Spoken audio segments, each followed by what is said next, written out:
Hey there, and welcome on back to Craft on Tap Show.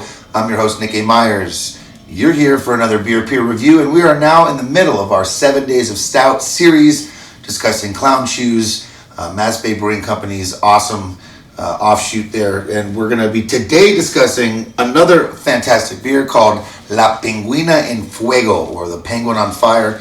Oddly enough, there's a nun with boxing here, so I think that they're just referencing the whole black and white thing. So this particular beer is going to be an Imperial Stout. It's about 9% ABV. It is kind of modeled after their Churro Sombrero. And a churro is a candy-like thing, like a long churro. Yeah, it's a Mexican treat. And sombrero is a hat. So I don't know if they're talking about edible hats, edible underwears. Clown Shoes at this point, they just never cease to amaze me with their awesome selection of beers and how they delve into it. So this one's also, the difference is they take the Churro Sombrero and they age it in rum barrels, and they also add habanero peppers. Now, if you like a little spice, that's what we've got in here for you. Now, do you know why people don't like a nosy pepper? Because it gets jalapeno business. All right, anyway, so I'm excited to see what that beer can look like after it's been aged, and had a little bit of spice. Before we get to that, we always got to pay the bills. Are you telling your friends about Craft on Tap Show on YouTube? Have you had someone you know go and just press a little thumbs up, subscribe, help share, continue to comment, and thank you so much for always being invested in what we're doing, because we're invested in what you're doing. Without further ado, back to Clown Shoes here, and look at this great artwork, La Penguina En Fuego.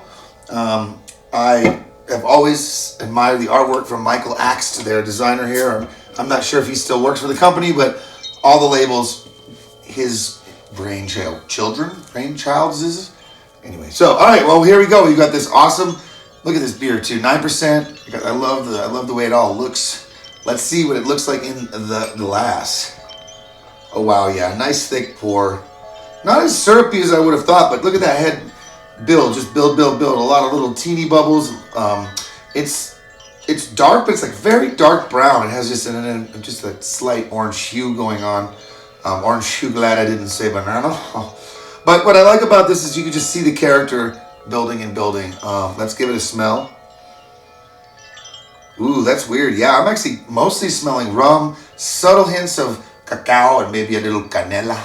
But underneath all that, the little bit of spice tickling the nose. Not too much on the nose. I got some malt in there. Of course, you're going to get that with these stouts. Because, wow, that's what they do. Oh, wow, that smells so good. All right, well, let's give it a little sip and see. Ooh, that's interesting. So it's not really, up front forward. It kind of comes in real subtle, and then it expands out, and that rum's in there. I'm getting a little sweetness off the rum. I'm tasting a little bit of barrel, and then the habanero is just a subtle after hint. But let's take another sip, because sometimes with a beer like this, you want to have a couple sips, let your mouth get coated so you can kind of feel like how it builds. So, otra vez, vámonos. You see that time? Immediate spice up front, right in the mouth. Then it kind of subsides. It's very crisp, clean. It finishes nicely. And now I'm getting that habanero burn kind of come up, with a little bit of that rum in there. This is a fantastic beer. I certainly don't want to offend nuns that may have been involved in the making of this beer, so we just want to let you know this is a godlike product we've got here. From us over here at Craft on Tap Show, I'm your host, Nick A. Myers, affectionately known as Nick FuriouStylz. Keep tuning into our program every Tuesday and Friday for new content on YouTube. Big ups Boulder Rogue Digital for all the fine work you do on the video, and of course, to you, the viewer. We'll see you next time, folks. 7 Days of Stout. Day number 4. No, today's 5.